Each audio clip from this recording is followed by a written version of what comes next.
premiamo i primi 3 della categoria 1000, ma dopo li chiamiamo qua tutti perché c'è la coppetta ricordo per tutti. Allora, il podio è di Bennati Davide, terzo classificato.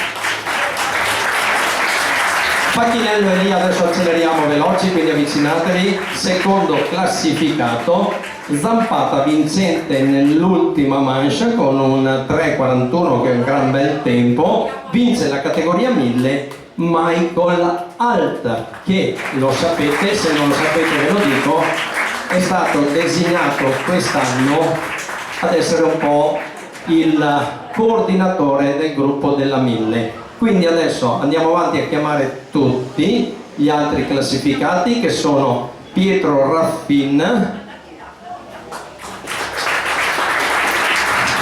quel birillo nell'ultimo manche è costato caro, però dai. Chiamiamo Busetto Massimo, che oggi non ha fatto il podio ma ha fatto una fiancata, i carrozzieri ringraziano. Fon Sebastiano mi pare che ha debuttato oggi.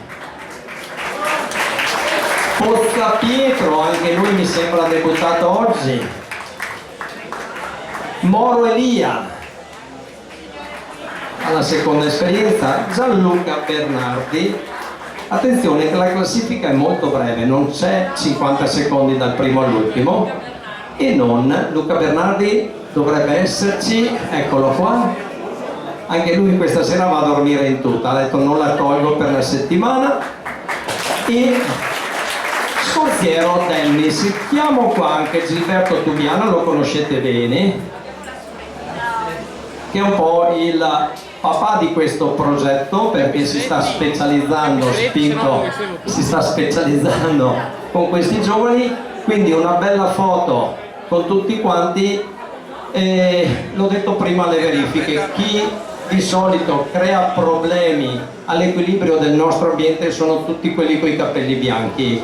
A me quelli con i capelli bianchi li rispetto, ma io ho bisogno di questa gente qua. Questi, ripeto, sono il futuro. Che ne diciate, ma qua c'è il futuro. Tutto il resto è storia, ok? Grazie Michael, oggi è stato anche bravo nel coinvolgere, e li ringrazio, anche tanti papà, amici che ho visto cambiare gomme, fare le pressioni, eccetera. Guardatele ste facce, ok? Questi sono il futuro. Grazie ragazzi e in bocca al lupo per la prossima. Adesso acceleriamo veloci, challenge 106.